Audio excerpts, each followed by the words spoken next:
গণভবনে ভারত সফর নিয়ে সংবাদ সম্মেলনে বক্তব্য রাখছেন প্রধানমন্ত্রী শেখ হাসিনা। আমরা সরাসরি চলে যাচ্ছি সেখানে। অ্যাক্ট ইস্ট সমুদ্র ইন্দো প্যাসিফিক এই নীতির কেন্দ্রে রয়েছে। আমরা দুই দেশের মধ্যে পারস্পরিক সহযোগিতা সম্পৃক্ততার পথ এবং কর্মপন্থা নিয়েও আলোচনা করেছি। আমরা আমাদের দুই দেশের এবং জনগণের কল্যাণের জন্য আন্তরিকভাবে সহযোগিতা করার বিষয়ে সম্মতি হয়েছি। বৈঠকে আমরা অন্যান্য পারস্পরিক স্বার্থ সংশ্লিষ্ট বিষয়ের মধ্যে রাজনীতি, নিরাপত্তা, শান্তিপূর্ণ ও সুরক্ষিত সীমান্ত ব্যবস্থাপনা,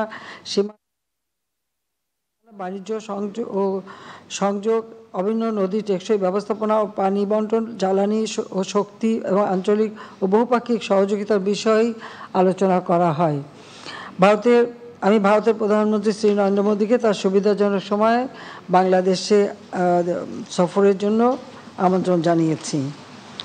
বৈঠক শেষে উভয় দেশের মধ্যে 5টি নতুন সমঝোতা স্মারক স্বাক্ষরিত ও বিনিময় হয়, 3টি নবায়িত সমঝোতা স্মারক স্বাক্ষরিত বিনিময় হয়। এছাড়া 2টি রূপকল্প ভিশন স্টেটমেন্ট স্বাক্ষরিত বিনিময় হয়। বৈঠকে ভারতের কাজের ক্ষেত্র হিসেবে 13টি যৌথ কার্যক্রমের ঘোষণাও দেওয়া হয়, যার আলাদা তালিকা আপনাদের কাছে দেওয়া আছে, ওটা পরে সময় নষ্ট করলাম না।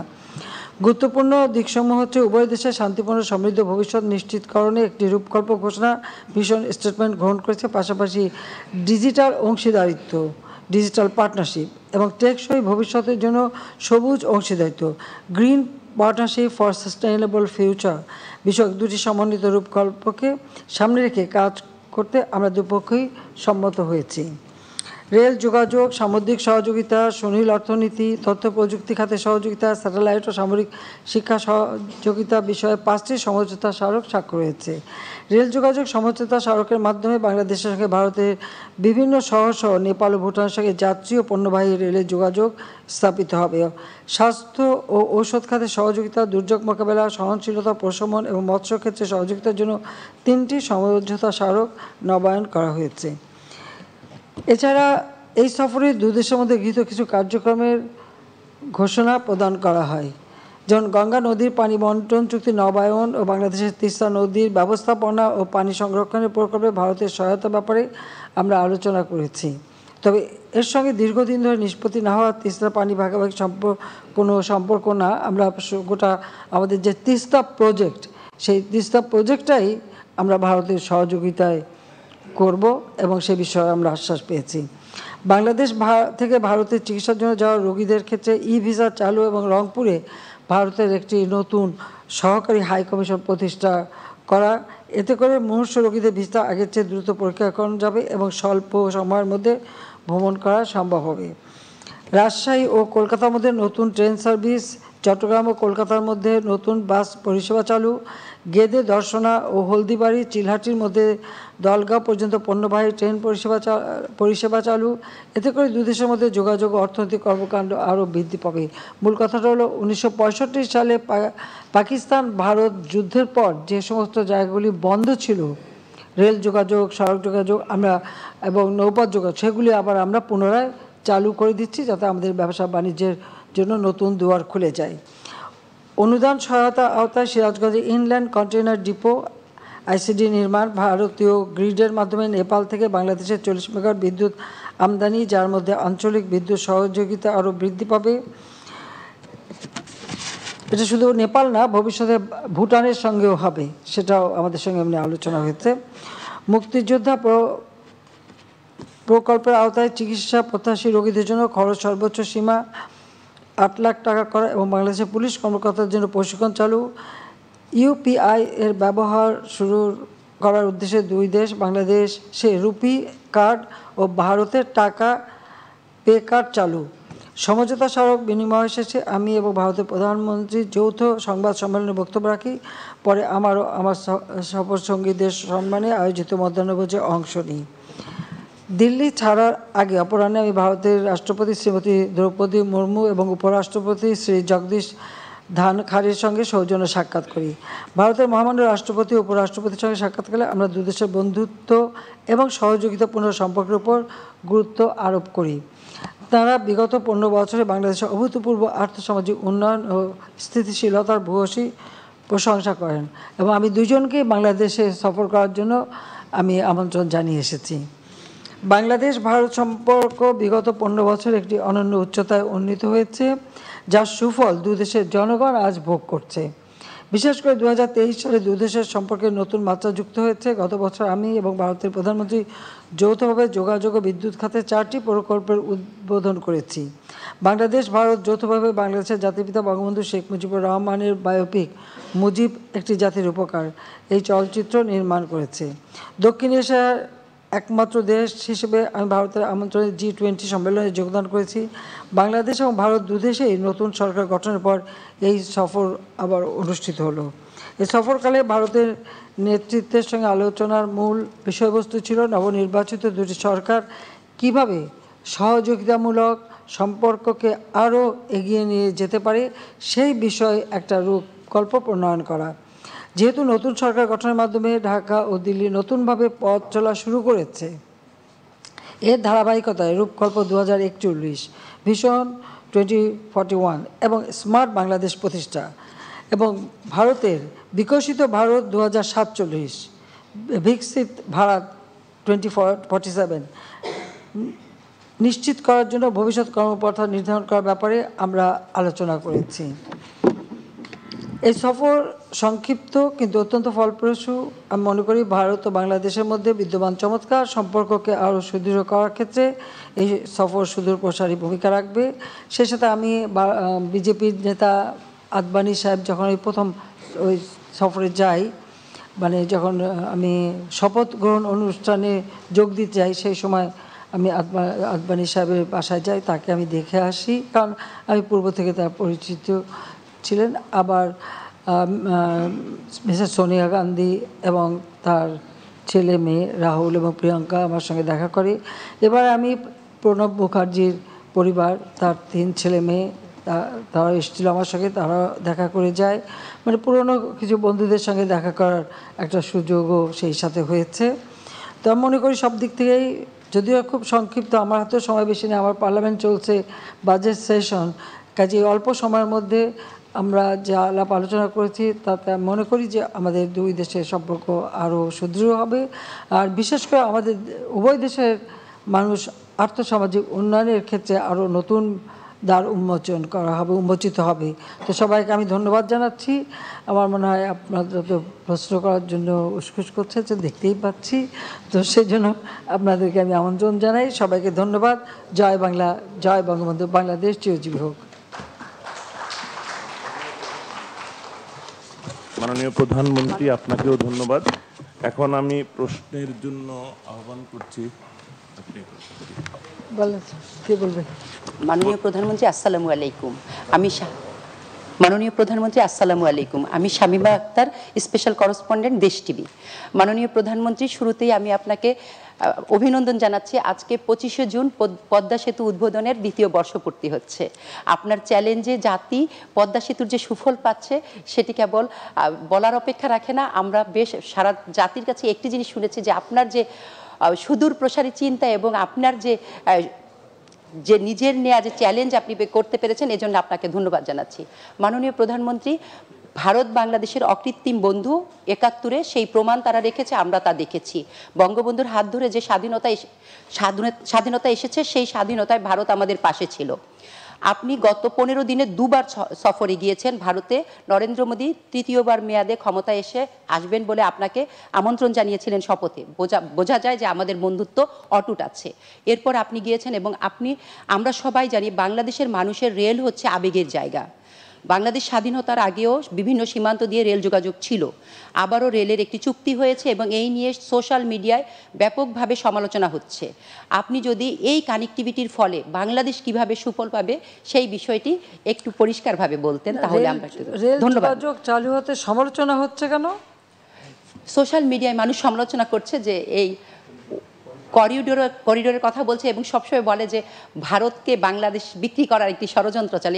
এই দেশের মানুষের যারা সবসময় অপপ্রচার চালায় তাদের একটি মুখরোচক গল্প, সেই গল্পের আমরা পরিষ্কারভাবে। আমার একটা প্রশ্ন আছে, যে বিক্রিটা তাহলে ওজনটা কিসে মাপছে? কোনো কিছু বিক্রি হলে যেটা ওজন মাপা হয় না। এখন তো অবশ্যই ইলেকট্রনিক মেশিন আছে, আগে তো দাড়ি পাল্লায় হতো, তো কিসে মেপে বিক্রি হচ্ছে আর বিক্রিটা হয় কিভাবে?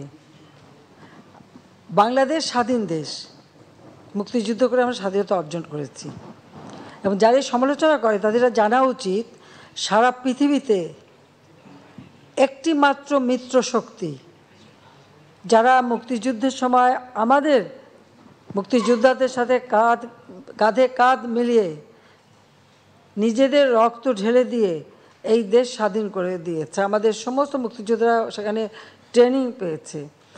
পৃথিবীর যে কোনো দেশ যারাই কোনো যুদ্ধে মিত্রশক্তির সঙ্গে সহযোগিতা করেছে বা মিত্রশক্তি তাদের এসে সাহায্য করেছে, তারা কিন্তু সেই দেশ থেকে কোনোদিন ফেরত যায়নি। তারা কিন্তু ফেরত যায়নি।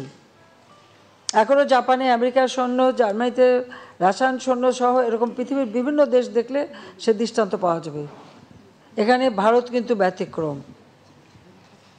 তারা মিত্রশক্তি হিসেবে আমাদের পাশে থেকে যুদ্ধ করে এসেছে, কিন্তু যখনই জাতিপিতা বঙ্গবন্ধু শেখ মুজিব চেয়েছেন যে তারা দেশে ফিরে যাক, ভারতের তদানীন্তন প্রধানমন্ত্রী শ্রীমতী ইন্দিরা গান্ধী সঙ্গে সঙ্গে সেটা রাজি হয়েছেন এবং তাদেরকে ফেরত নিয়ে গেছেন। তারা যে যুদ্ধের সরঞ্জামাদি সব কিছু নিয়েই কিন্তু এসেছিল, এখানে যুদ্ধ করেছিল। পাকিস্তানি হানাদার বাহিনী সারেন্ডার করেছিল তাদের কাছে, কিন্তু আমরা কিন্তু স্বাধীন সার্বভৌম রাষ্ট্র পেয়েছি, কারণ তারা কিন্তু ভারতীয় সেনাবাহিনী প্রত্যাহার করে নিয়েছে। এরপরে যারা কথা বলে যে ভারত বিক্রি হয়ে যাবে, এরপরে বিক্রিটা হয় কিভাবে, সেটাই তো আমার প্রশ্ন। আসলে যারা এটা বলে তারা নিজেই ভারতের কাছে বিক্রি করা। কারণ আমরা তো দেখেছি যখন মিলিটারি ডিক্টেটর এসেছে, জিয়া, এরশাদ, খালেদা জিয়া উপর দিয়ে ভারত বিরোধী কথা বলেছে আর ভারতে যেয়ে তাদের পা ধরে বসে থেকেছে। এগুলো আমার নিজের দেখা জানা। কাজে এই ধরনের কথা বলার কোনো অর্থ হয় না। আমাদের স্বাধীন সার্বভৌম দেশ, যত ছোট হোক, এটা আমাদের সার্বভৌম দেশ। আর সেই সার্বভৌমত্ব রক্ষা এবং সক্রিয়তা বজায় রেখেই আমরা বন্ধুত্বপূর্ণ সম্পর্ক রেখেই কাজ করছি। আজকে এই যে আমরা সমস্ত যোগাযোগ ব্যবস্থা খুলে দিলাম, তাদের সবথেকে বেশি লাভবান তো আমাদের দেশের মানুষ। তাদের যোগাযোগ করতে হয়, যেতে হয়, চিকিৎসার জন্য যায়, পড়াশোনার জন্য যায়, বা অন্যান্য কাজে যায়, হাটবাজার করতে যায়, আজমির শরীফে যায়, আবার বিভিন্ন জায়গায় যায়। তো আমাদের ব্যবসা বাণিজ্যের ক্ষেত্রটা তো আরও উন্মুক্ত হবে। যেখানে বিক্রি আমরা করি না, যারা কথা বলে তারা বেচার জন্য অথবা ওই ইউজ মি, মানে ব্যবহার করুন আমাকে, এই নিয়ে বসেই থাকে। এটা হলো বাস্তবতা। শেখ হাসিনা এই দেশকে বিক্রি করে না, কারণ আমরা এই দেশ স্বাধীন করেছি, এটা তাদের মনে রাখা উচিত। আর যে কষ্টটা আমরা ভোগ করছি সেটা আমরা জানি না। যারা বিক্রির কথা বলে ৭১ সালে তারা পাকিস্তানি দালালি করছে, আর কি করেছে?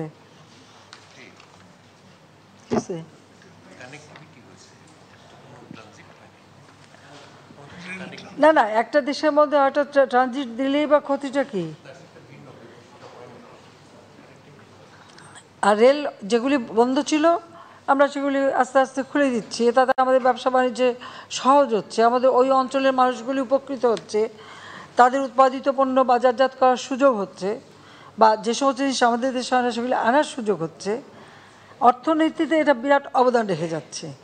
আমরা বাংলাদেশে কি চারিদিকে দরজা বন্ধ করে বসে থাকবো? সেটা হয় না, কোনো দেশ পৃথিবীতে থাকে না। আজকে ইউরোপের দিকে তাকান, সেখানে কোনো বর্ডারই নাই, কিছুই নাই। তাহলে কি একটা দেশ আরেকটা দেশের কাছে বিক্রি করে দিয়েছে?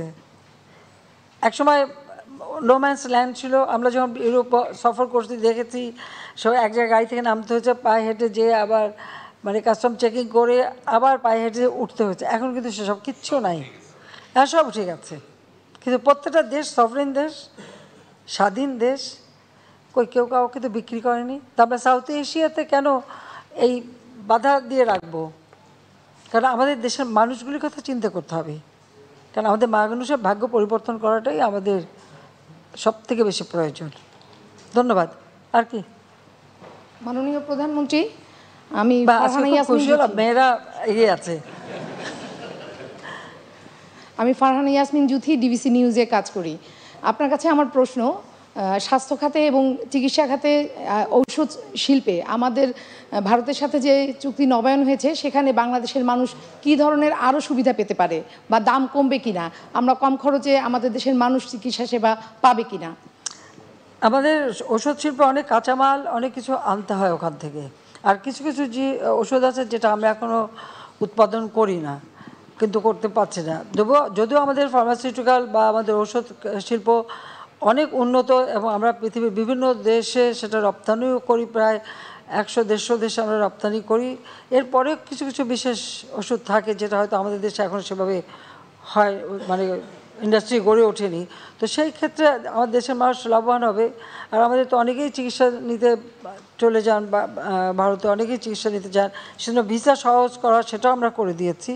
কাজে এদিক থেকে আমাদের সবথেকে বড় কথা যে আমরা তো এখন কেবল উন্নতির পথে এগিয়ে যাচ্ছি। তা আমরা যত বেশি বন্ধুত্বপূর্ণ সম্পর্ক রাখতে পারবো আর যত বেশি আমাদের ব্যবসা বাণিজ্য আদান প্রদান হবে, তত বাংলাদেশি লাভবান হবে।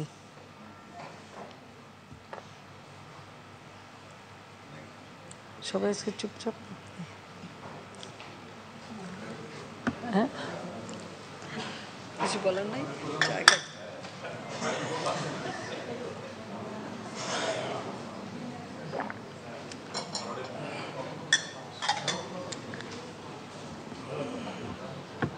তুমি একটা স্ট্যান্ড মাইকও রেখে দিও, অনেক সময়গুলি ওই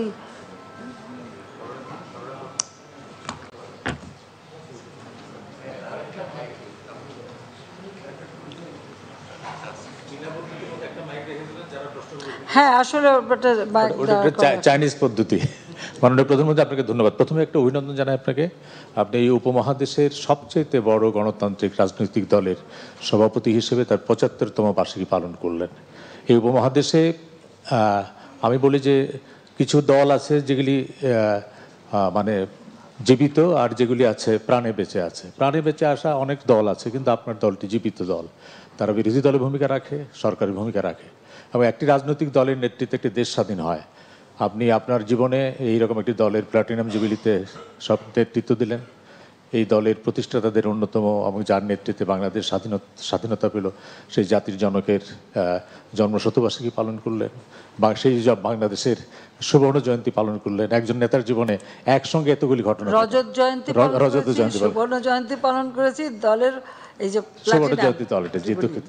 কাজেই এটি একজন রাজনৈতিক নেতার জীবনে একসঙ্গে এতগুলি ঘটনা খুব কম দেখা যায়। আপনাকে, আপনার মাধ্যমে বাংলাদেশ আওয়ামী লীগের শীর্ষ থেকে তৃণমূল পর্যায় পর্যন্ত যারা ত্যাগী আদর্শবাদী নেতা কর্মী আছেন, তাদের সবাইকে শুভেচ্ছা জানাই। আমি আমার প্রথম প্রশ্নটা একটা অবজারভেশন, আমি জানি না দেখেছেন কিনা, গতকালকেই 24 তারিখে টাইম ম্যাগাজিনে ডক্টর ইউনূসকে নিয়ে একটা নিবন্ধ ছাপা হয়েছে, বিশাল নিবন্ধ ছাপা হয়েছে। চার্লি ক্যাম্পবেল নামে একজন সাংবাদিক এটা লিখেছেন, দীর্ঘ প্রবন্ধ। সেখানে নানান বিষয় আছে, প্রাসঙ্গিক বা অপ্রাসঙ্গিকভাবে আপনার নামও আছে সেখানে। এবং সেখানে একটা বলা হয়েছে বাংলাদেশ সরকার ডক্টর ইউনূসের বিরুদ্ধে all instrument of government use করছে তাকে ডিফেম করার জন্য। এটা আমি যদি আপনি না পড়ে থাকেন তাহলে মন্তব্য করার দরকার নাই, আমি আপনার নোটিসে শুধু আনলাম। আমার প্রশ্ন হলো দুইটি। একটি প্রশ্ন হচ্ছে আপনি ভারত সাপোর্ট করেছেন, একটি হচ্ছে তিস্তার নদীর পানি ভাগাভাগি, আরেকটা হচ্ছে তিস্তার নদীর ব্যবস্থাপনা। দুইটি অংশ, দুইটা আমরা গুলিয়ে ফেলি। একটা হলো পানির ভাগাভাগি, আরেকটা ব্যবস্থাপনা। নদীর ব্যবস্থাপনা নিয়ে চীনের একটা বড় প্রস্তাব আপনার সামনে আছে, ভারতের সঙ্গে আপনি কথা বলে আসলেন, এবং আপনি আসার পরদিনই দিল্লিতে ওব্রায়ন, তৃণমূল কংগ্রেসের যিনি রাজ্য বিধানসভার নেতা, তিনি প্রেস কনফারেন্সে বলেছেন যে কেন্দ্র সরকার এই বিষয়ে আমাদের সঙ্গে, পশ্চিমবঙ্গের সঙ্গে কোনো কথা বলে নেই। কালকে আমরা দেখেছি মমতা ব্যানার্জি একটা দীর্ঘ চিঠি দিয়েছেন কেন্দ্রীয় সরকারকে, যে তাকে বাইপাস করে তিস্তা গঙ্গা নিয়ে যে কাজ করা হচ্ছে এটিতে তার সায় নাই। এক, দুই নম্বর, শুধুমাত্র তিস্তা না, তার বক্তব্য হচ্ছে যে 2026 সনের মধ্যে আমরা গঙ্গার যে চুক্তিটা নবায়ন করব সেটিতেও তার মতামত নিতে হবে। তো এই জটিল সমস্যাটা কিভাবে সামলাবেন, বা আমরা আমাদের জন্য কিভাবে স্বস্তির নিঃশ্বাস ফেলবো, সেটা আপনার কাছে জানতে চাই। দ্বিতীয় আরেকটা অভ্যন্তরীণ প্রসঙ্গ, সেটি হচ্ছে বাংলাদেশের ব্যাংকিং সেক্টর, বহুল আলোচিত সেক্টর। বেসরকারি ব্যাংক দেওয়া হচ্ছে, আবার একীভূত করা হচ্ছে, আবার একীভূত থাকছে না, নানান ধরনের ব্যাংকিং সেক্টর নিয়ে কথা আছে। এখানে মাননীয় উপদেষ্টা মহোদয় আছেন, আপনার আগের অন্তত 2 জন অর্থমন্ত্রী বারবার বলেছেন যে এই ব্যাংকের এই সকল বিষয় দেখবার জন্য একটা ব্যাংক সংস্কার কমিশন করা হবে। তা আপনার কি এই ব্যাংক সংস্কার কমিশন করার কোনো পরিকল্পনা আছে কিনা? ধন্যবাদ। আচ্ছা, প্রথম শুরু করি আমার সফর নিয়ে, যেহেতু আর পরে যেটা বললেন আপনি লেখাটা আমি দেখছি, ওটা পড়েছিও, তো ওটা নিয়ে দু একটা, যেহেতু মামলা চলছে আমি কোনো কমেন্ট করতে চাই না। তবে একটা প্রশ্ন তাদেরকে করতে পারেন যে আমেরিকা হোক, ইউরোপ হোক, যে কোনো দেশে কেউ যদি বছরের পর বছর ট্যাক্স ফাঁকি দেয়, তার বিরুদ্ধে কী ব্যবস্থা সেই সরকার নেয়? কেউ যদি ট্যাক্স ফাঁকি দেয় তাহলে কি ব্যবস্থাটা তারা নেয়, তার উত্তরটা কিন্তু এরা দেয়নি। দ্বিতীয় হলো, শ্রমিকদের অধিকার নিয়ে এত কথা হয়, কিন্তু সেই শ্রমিকদের ওয়েলফেয়ার ফান্ডের টাকা কেউ ব্যবসা করলে ব্যবসার 5% ওয়েলফেয়ার ফান্ডে দিতে হয়, এবং সেই শ্রমিকদের অর্থ যদি কেউ মেরে খায়, না দেয়, তাদের ন্যায্য পাওনাটা যদি না দেয়, তার বিরুদ্ধে তাহলে এরা কী ব্যবস্থা নেবে, কী ব্যবস্থা নিয়ে থাকে। ইউনূসের বিরুদ্ধে আমরা বা আমাদের গভর্নমেন্টকে লাগেনি, বরং আপনাদের মনে আছে একটা কথা, গ্রামীণ ব্যাংকটা তৈরি করেছিল জেনারেল এরশাদ সাহেবের আমলে। একজন এমডি খোঁজা হচ্ছিল, তখন ডক্টর ইউনূসকে এনে সেই ব্যাংকের এমডি করা হয়। এই ব্যাংক কিন্তু তার নিজের করা না, সে সেখানে এমডি হিসেবে চাকরি করত, একজন এমডি হিসেবে চাকরি করতেন এবং বেতন তুলতেন। এটা আর গ্রামীণ ব্যাংকটা হচ্ছে সরকারের সংবিধিবদ্ধ সংস্থা, ওই টাকা বেতন সব কিন্তু সরকারের পক্ষ থেকেই দেওয়া হতো, সরকার কেউ বাইরে গেলে জিও নিয়ে যেতে হতো। সেই চাকরিরত অবস্থায় হ্যাঁ সেটাকে তিনি নিজে করি এমনভাবে প্রচার করছেন যে ওটা যেন ওরা নিজেরই করা। ওই ব্যাংকের আইনে ছিল যে 60 বছর বয়স পর্যন্ত একজন এমডি থাকতে পারে চাকরিতে, 60 বছরের উপরেও আরও 10 বছর সে বিনা মানে আইন ভঙ্গ করেই ছিল। যখন বাংলাদেশ ব্যাংক এই জিনিসটা তার নজরে আনে এবং তাকে আমাদের তদন্ত অর্থমন্ত্রী আমাদের মুহিত সাহেব এবং আমার পররাষ্ট্র উপদেষ্টা গওহর রিজভী সাহেব তাকে রিকোয়েস্ট করেছিলেন যে আপনার তো বয়স হয়ে গেছে, ইতিমধ্যে 10 বছর বেশি আপনি ইললিগালি এখানে আছেন, তা আপনি এখানে উপদেষ্টা হিসেবে থাকেন, কিন্তু তিনি এমডি পদ ছাড়বেন না, এমডি পদ তাকে রাখতেই হবে। এবং ডক্টর ইউনূস কিন্তু আমাদের সরকারের বিরুদ্ধে, অর্থমন্ত্রীর বিরুদ্ধে এবং গভর্নর মানে বাংলাদেশ ব্যাংকের বিরুদ্ধে তিনি 2টা মামলা করেন। এ কথাটা তো সেই পত্রিকালারা লেখেনি, 2টা মামলা করে এবং 2টো মামলাই হেরে যায়। কারণ হেরে যায় এই কারণে যে সেখানে কিন্তু মামলা কিন্তু কখনো সরকার করেনি, আর এখনও তার বিরুদ্ধে যে মামলা এটা কিন্তু সরকার করেনি। গ্রামীণ ফোনের ব্যবসাটা আমি তাকে দিয়েছিলাম, এটাও মনে রাখা উচিত। গ্রামীণ ফোনের ব্যবসাটা তাকে আমি দিয়েছিলাম, কারণ গ্রামীণ ব্যাংক তার আমলে প্রায় ক্লাপস করে যাচ্ছিল। তখন আমার সরকার, আমি নিজে প্রথমে 100 কোটি টাকা, এরপরে 200 কোটি টাকা, তারপরে আরও 100 কোটি টাকা, এই 400 কোটি টাকা গ্রামীণ ব্যাংকে আমরা সরকারের পক্ষ দিয়ে ব্যাংকটাকে চালু রাখতে তাকে সহায়তা করি। তখন উনি প্রস্তাব দেন যে এই গ্রামীণ ফোন একটা ফোনের ব্যবসাটা পেলে এর যে প্রফিটটা হবে সেটা গ্রামীণ ব্যাংকে জমা হবে এবং সেটা দিয়ে ব্যাংক চলবে। তাকে জিজ্ঞেস করা উচিত আজ পর্যন্ত ওই গ্রামীণ ফোনের 1টি টাকাও গ্রামীণ ব্যাংকে দেওয়া হয়েছে কিনা, দেওয়া কিন্তু হয়নি। শুধু এখানেই না, গ্রামীণ ব্যাংকের জন্য অনেক বিদেশ থেকে অনেক সময় অনেক অনুদান এসেছে, তার কয়টা টাকা গ্রামীণ ব্যাংকে গেছে, প্রতিটি সময় ওটা দিয়ে নতুন একটা ব্যবসা খুলে নিয়ে গেছে, ব্যবসা করেছেন কিন্তু কোনো ট্যাক্সই দেননি। এবং সে যে ট্যাক্স ফাঁকি দিয়েছে এটা তো তার নিজেই প্রমাণ করেছেন, কারণ তার বিরুদ্ধে যখনই মামলা হয়েছে, এটা বিদেশে নিয়ম আছে, যখনই মামলা হয়েছে তখন তিনি কিছু টাকা শোধ দিয়ে বসে আছে। তো যখনই কিছু টাকা শোধ দিল তো প্রমাণ হয়ে গেল যে সে ট্যাক্স ফাঁকি দেয়। এমনকি ওই টেলিডর মানে গ্রামীণ ফোন সেখান থেকেও কয়েক দফা তার কাছ থেকে এভাবে টাকা আদায় করা হয়েছে। আর লেবারদের যে ওয়েলফেয়ার ফান্ডের টাকা দেয়নি 2006 সাল থেকে 1টি পয়সাও দেয়নি, তখন লেবাররা মামলা করেছে, মামলা কিন্তু সরকার করেনি, লেবাররা লেবার কোর্টে মামলা করছে, সেই মামলায় সে শাস্তি পেয়েছে। এখানে আমার কি দোষ? বরং আজকে তিনি যে উঠেছেন সেখানে সবথেকে বেশি সহযোগিতা তো আমি করেছিলাম। তার micro credit summit, micro credit internationally খুব গ্রহণযোগ্য ছিল না, তো আমি কো চেয়ার হিসেবে অংশগ্রহণ করি, জাতিসংঘে প্রস্তাব আনি এবং আমি সবাইকে বুঝাই, কারণ আমি ভাবতাম যে এটার মধ্যে খুব ভালো, মানুষের খুব দারিদ্র্যমুক্ত করে, কিন্তু ধীরে ধীরে পরবর্তীতে আমি দেখলাম যে এটা দারিদ্র্যমুক্ত না, এটা দারিদ্র্য লালন পালন করে। আর ওই গরিব মানুষগুলি দিন রাত কাজ করার পর যে উচ্চ হারে সুদ দিতে হয়, প্রথম সুদ সেটা যখন দিতে পারে না তখন আরেকটা লোন দিয়ে ওই আগের লোন পূরণ করে তারপরে তাকে সে মানে আবার সে দ্বিগুণ সুদের হার পড়লে করতে করতে প্রায় 40-45 ভাগ সুদ দিতে হতো তাদেরকে। অনেকে এমনকি যশোরে যে একটা এলাকায়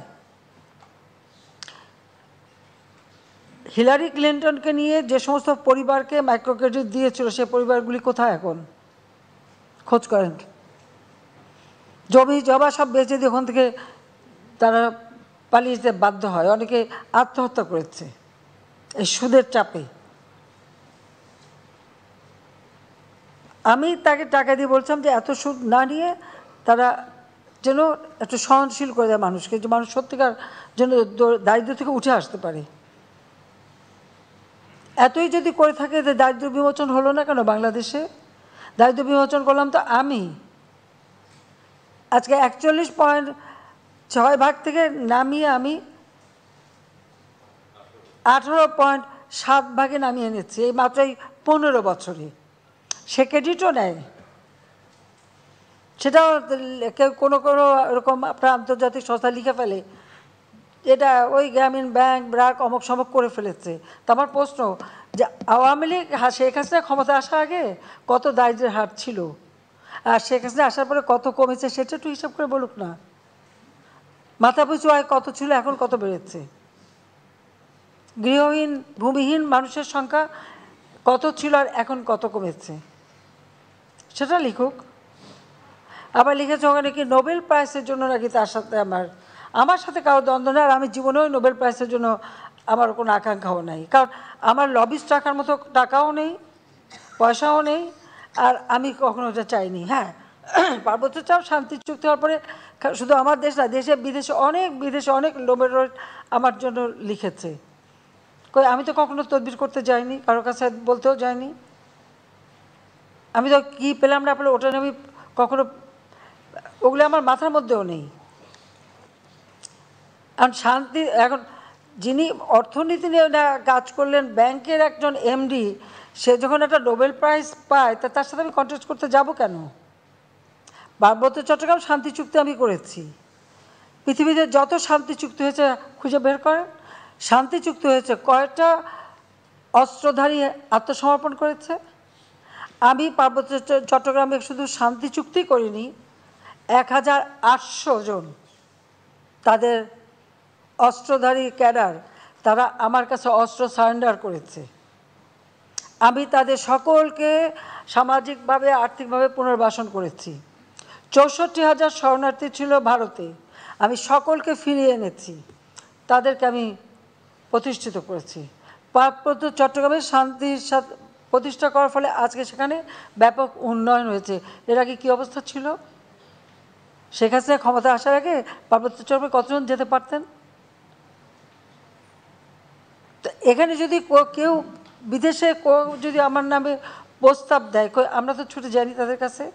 আমার কাছে অনেকে আসছে, আমার নাম না, আমার সমস্ত পুরস্কারের দরকার নাই। আর এই পুরস্কার আমি দেখেছি এটা আন্তর্জাতিকভাবে যারা পায়, এখানে কোনো তাদের কতটুকু অবদান সেটা না, এখানে আলাদা একটা রাজনৈতিক একটা উদ্দেশ্য থাকে, কাজে ওর মধ্যে আমার কোনো আকাঙ্ক্ষা নেই।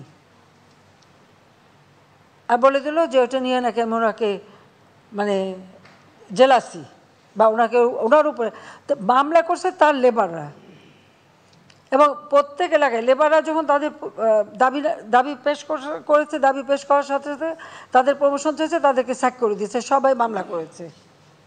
আমি তো জানতামও না যে এটা, এবং লেবার কোর্টের মামলা শাস্তি পেয়েছে। তো লেবারদেরকে কোনো অধিকার নাই? যারা এত লেবার নিয়ে কথা বলে, মানবাধিকারের কথা বলে, এত কিছু বলে, তারা কোথায় এখন? তারা চুপ কেন?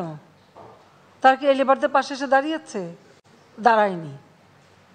লেবারদের ন্যায্য পাওনা একজনে মেরে খাচ্ছে, চুরি করে খাচ্ছে, সেটা বলেছে কখনো?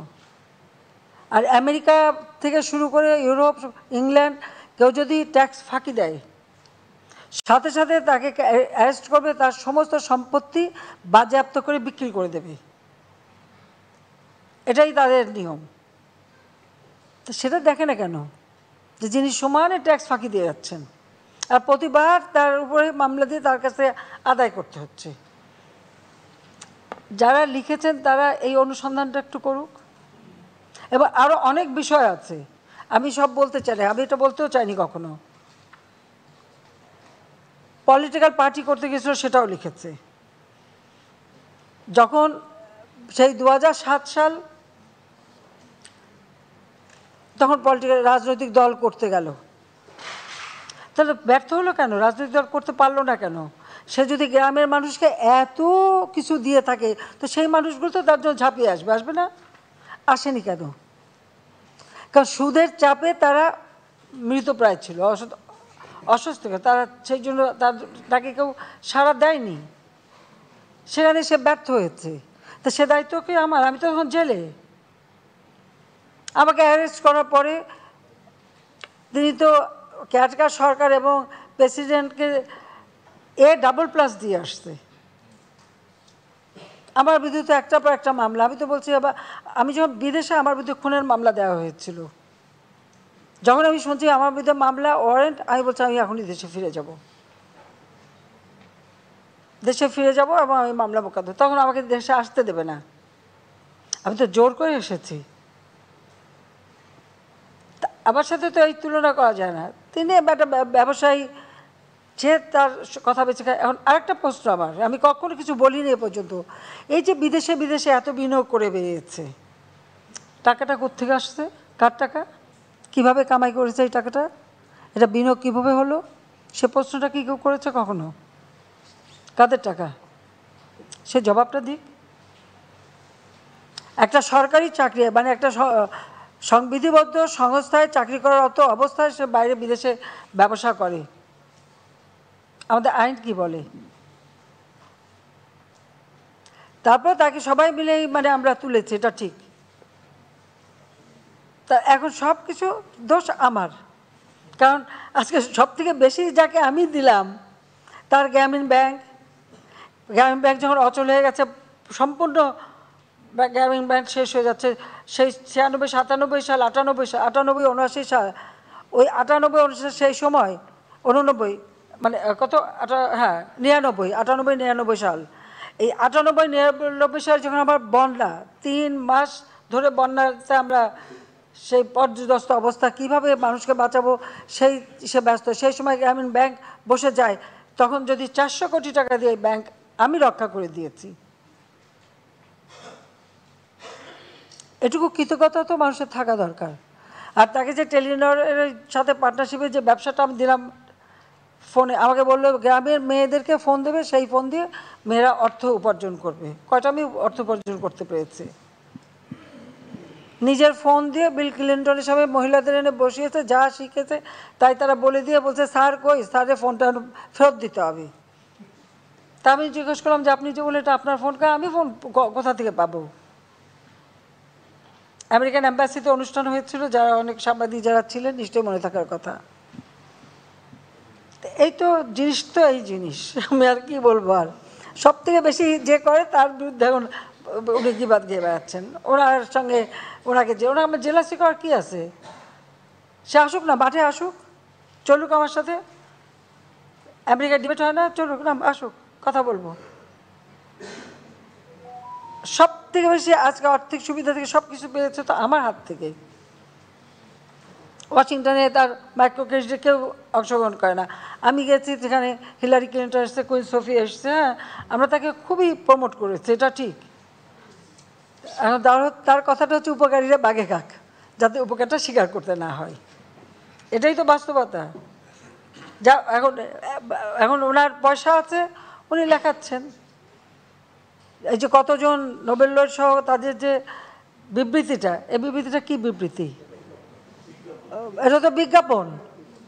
তো উনি যদি এতই পপুলার হবে, তার বিজ্ঞাপন দিয়ে এতজনের ইয়ে করতে হবে কেন, নাম দিতে হবে কেন? তার জন্য সারা পৃথিবী ঝাঁপিয়ে পড়বে। কেউ তো আমাকে একজনও কেউ বললো না, কেউ তো বললো না। সে কথাটা একটু চিন্তা করে দেখেন। আমি আমার একটা মামলা চলছে, আমি জানি না এটা সাবজুডিস হবে কিনা, আমি কথা বলতে চাই না, কিন্তু যেহেতু প্রশ্ন করেছেন আমার মনে হয় 2-4টা কথা না বললে মানুষ বোধহয় ভুল বুঝতে থাকবে। শেখ হাসিনা কারোর সাথে জেলাসি করে না। Sheikh Hasina father of the নেশনের মেয়ে, বঙ্গবন্ধু শেখ মুজিবের মেয়ে, অন্ত এই জায়গাটায় কেউ আসতে পারবে না। আর সেটাই আমার গর্ব, সেটাই আমার গর্ব।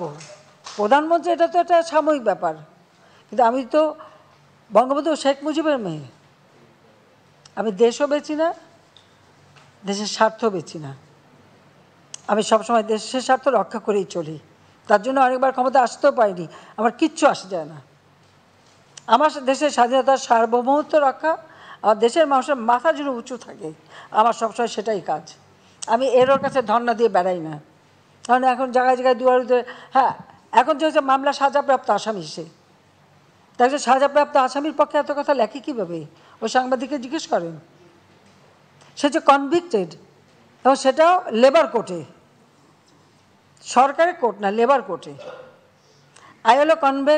আইএলও কনভেনশন এবং প্রোটোকলে আমরা সিগনেচার করেছি, আমরা লেবারের স্বার্থ রক্ষা করতে বাধ্য। এখানে আমাদের কিছু করার নেই। গেল, আসেন ব্যাংকিং সেক্টর নিয়ে। আমাদের আমলে আমরা সবথেকে বেশি প্রাইভেট সেক্টর খুলে দিয়েছি। হ্যাঁ, ব্যাংকিং সেক্টরে কেউ ভালো চালাচ্ছে, কেউ খারাপ চালাচ্ছে, কোনো সময় অনেকে ঠিকমতো চালাতে পারে না। এটা ব্যাংক একটা চিরাচরিত নিয়মই আছে। যদি কোনো ব্যাংক দুর্বল হয়ে যায় তাকে সহযোগিতা করা, বা একটা ব্যাংকের সাথে আরেকটাকে মানে মার্জ করে দেওয়া, বা সেটাকে যাতে চালু হয় ভালোভাবে। অর্থাৎ যারা সেখানে আমানত রাখে, এই আমানতকারীদের সংরক্ষণের ব্যবস্থা করা, এটা কিন্তু দায়িত্ব, রাষ্ট্রের দায়িত্ব, এবং সেটাই পালন করার চেষ্টা করা হচ্ছে।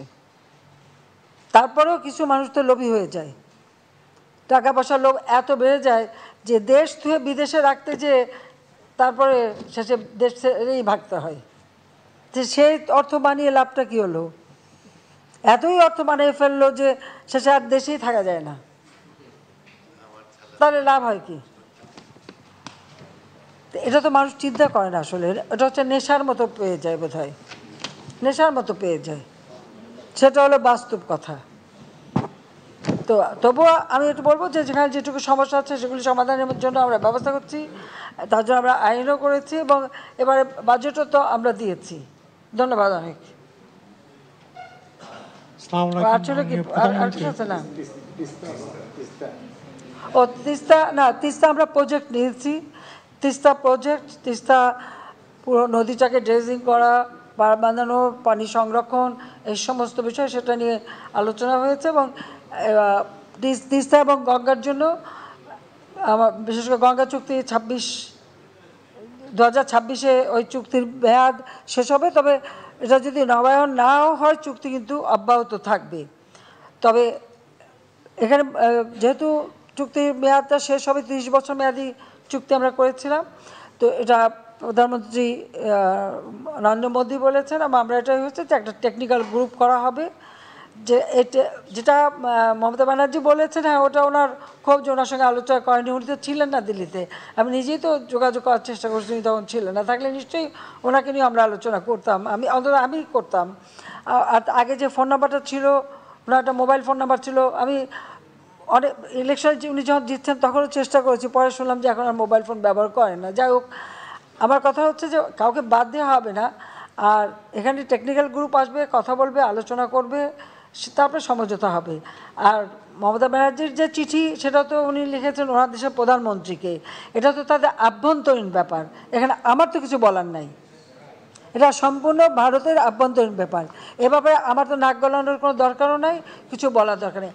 আমার সাথে সকলের সম্পর্ক ভালো, মমতা ব্যানার্জির সম্পর্কও খুব ভালো, আবার প্রাইম মিনিস্টার নরেন্দ্র মোদী, তাদের সঙ্গে সম্পর্ক ভালো, অন্যান্য সব দলের সঙ্গে আমার সম্পর্ক ভালো। আমি এটুকু বলতে পারি যে ভারতের প্রত্যেকটা দল মত নির্বিশেষে সকলের সঙ্গে আমার একটা সুসম্পর্ক আছে। আর তিস্তা, আমাদের তিস্তা প্রজেক্টটা, এটা তিস্তা প্রজেক্ট কিন্তু আজকের না। আমার মনে হয় সেই যুক্তফ্রন্টের যে 21 দফা, সেখানেও বোধহয় এটা দেওয়া ছিল, এবং আমাদের আওয়ামী লীগের বিভিন্ন এসে কিন্তু এইটা ছিল যে তিস্তা প্রজেক্ট করতে হবে। তো সেই তিস্তা প্রজেক্টটা এবার করার জন্য ভারত সহযোগিতা করবে এবং আমাদের যৌথ কমিটি হবে এবং সেটাকে কিভাবে তিস্তা, এটা খালি পানির ভাগাভাগি বিষয়টা না, শুধু গোটা তিস্তা নদীটাকেই পুনরুজ্জীবিত করে আমরা ওই উত্তর অঞ্চলে সেচের ব্যবস্থা করা, অধিক ফসল যাতে হয়, নেভিগেশনের ব্যবস্থা করা, সেটাই আমরা করব। এটাই আমাদের সিদ্ধান্ত। আর গঙ্গা পানির যে চুক্তিটা, এটা আবার নবায়ন করার জন্য আলোচনা হবে, টেকনিক্যাল গ্রুপ আসবে, দেখবে, তারপর এটা হবে। তো এখানে মমতা ব্যানার্জি একটা কথা বলছেন, আমি এটা সমর্থন করি, সেটা আসলে তাদের তো নদীগুলি ড্রেজিং করা উচিত। ফারাক্কায় সিল্ট জমে যাচ্ছে, অন্যান্য নদীগুলিতে সিল্ট জমে যাচ্ছে। এই ড্রেজিংয়ের কাজটা যদি তারা করতে পারেন, তাহলে ওই তাদের যে পানির অভাবটা, বিশেষ করে পানীয় পানির যে অভাবটা, সেই অভাবটা কিন্তু থাকে না। তো সেটা তিনি কেন্দ্রকে লিখেছেন। আমার মনে হয় কেন্দ্রের এটা মানে করলে, আসলে নদী ড্রেজিং করলেই কিন্তু অনেক পানির সমস্যাটার সমাধান হয়। যেমন আমরা শুরু করেছি আমাদের দেশে, আমরা কিন্তু নদী ড্রেজিং করাতে আজকে বন্যা হলেও বন্যার ক্ষতিটা কিন্তু ওই সেরকম আগের মতো হয় না, কারণ নদীতে পানির ধারণ ক্ষমতাটা তো বাড়াতে হবে। শুধু তাই না, আমার নির্দেশ হচ্ছে এইভাবে যে নদী যতটুকু নদী ততটুকু, আর কতটুকু ড্রেজিং হবে সেটা হিসেব করে করতে হবে। ওই যে মরফোলজি টেস্ট করা, এগুলি করে সমীক্ষা করে তারপর করবে। পাশাপাশি একটা বাফার জোন রাখতে হয়, কারণ আমাদের বর্ষাকালে যে পানিটা বাড়ে, এই পানিটাও যেন ধারণ করতে পারে নদী, তারপরে তার একটা জায়গা যেটা বাফার জোন বলে। এরপরে হচ্ছে বাঁধের আগে কিন্তু ওই জায়গাটা থাকতে হবে যে নদীর পানিটা বাড়লে পরে সেই পানিটা যেন ধারণ করা হয়। ওই পানিটা আবার শীতের দিকে যখন কমে যায়, তখন ওই জায়গাটা কিন্তু আবার চাষ করা যায়। ওখানে আমরা চাষ করি, ওখানে ফসল হয়, আবার বর্ষার সময় ওই জায়গাটা পানি ভরে যাবে। বাংলাদেশের নদীগুলি ঠিক এইভাবে আমাদের মানে ব্যবস্থা নেওয়া দরকার, তাহলেই কিন্তু আমাদের অনেক সমস্যার সমাধান হবে। কথাগুলি বললাম, এটা কিন্তু আমার কথা না, এটা আমি আমার বাবার মুখে বারবার এই গল্পগুলি শুনতাম, এটা তিনি আমাদের শিখিয়েছেন, তার কাছ থেকেই শোনা। কাজে এই যে নদীর ড্রেজিং, এবং এটা ওনার কাছে শুনেছি যে দ্বিতীয় বিশ্বযুদ্ধের আগে নিয়মিত নদীগুলির ড্রেজিং হতো, কিন্তু দ্বিতীয় বিশ্বযুদ্ধের সময় সেই ড্রেজারগুলিকে কনভার্ট করে ফেলা হয় গানবোটে, এবং সেগুলি ব্যবহার করা হতো গানবোট হিসেবে। ওই ড্রেজিংয়ে এটা পাটা ফেলে দিয়ে ওটাকে জাহাজ হিসেবে ব্যবহার করা। তারপর থেকে এই ড্রেজিংটা বন্ধ। আগে একদম নিয়মিত ড্রেজিং হতো, একবার শীতকাল সব নিচে নেমে যেত দক্ষিণ থেকে, একবার ড্রেজিং করে যে বেশিরভাগ ড্রেজার থাকতো আসামের ওই অঞ্চলে, কারণ ওরা নিচের থেকে কেটে কেটে উপরে চলে যেত, ওখানেই থেকে যেত। এগুলি আব্বার মুখে গল্প শোনা। কাজে আমরা ওটার থেকে মাথায় আমরা এই নদী ড্রেজিং করা, নদী পার, শুধু পার বা বাদ দিলে তো হবে না, তো বাদ দেবো আর নদীর বেড উঁচু হতে থাকবে। কারণ আমরা কিন্তু নিচে এবং সমতল ভূমি, উপর থেকে যত পলি আসে, পলিটা কিন্তু আমাদের এখান থেকেই বঙ্গোপসাগরে চলে যায়। এখন যেমন সিলেটে যখনই বন্যা হয়েছে, আমি আগেই সবাইকে সতর্ক করছি, সিলেটে আসামে বন্যা, সাথে সাথে সিলেটে বন্যা, সিলেট বিভাগ আর কি, ওই বন্যার পানি নেমে আমাদের উত্তর অঞ্চল, মধ্য অঞ্চল, এরপর সেটা দক্ষিণ দিয়ে নামবেই। ওই নামতে নামতে যে পানি যতটুকু আমার মাটির নিচে চুষে নিতে পারবে সেটুকু কমবে, কিন্তু বৃষ্টি হলে থাকবে, কিন্তু পানিটা ওখান থেকে নামবে। তবে আমাদের জন্য এই যে খরা, প্রচণ্ড খরা গেল, খরার পরে এই যে বন্যাটা এবং এটা যে যাচ্ছে, এটা আমাদের মাটির জন্য কিন্তু খুব ভালো হলো, কারণ মাটিগুলো উর্বর হলো, নদী, খাল, বিল, আমাদের পুকুর, সেখানে পানি আসলো। আর যদি বন্যা আসে তখন আমাদের এই যে জলোচ্ছ্বাসের যে লবণাক্ততা, এটাও কিন্তু ধুয়ে যাবে। ক্ষতিও যেমন আছে, খালি ক্ষতি করে চিন্তা করলে হবে না, ভালো দিকটাও দেখতে হবে। এরপর যদি আমাদের বন্যা হয়, তাহলে এখন যে লবণাক্তর ফলে আমাদের পুকুর, নদী, জমিতে যে লবণ দেখা দিচ্ছে, এটা কিন্তু ধুয়ে চলে যাবে, যেটা আমাদের ফসল, প্রত্যেক বন্যার পর কিন্তু ফসল ভালো হয়।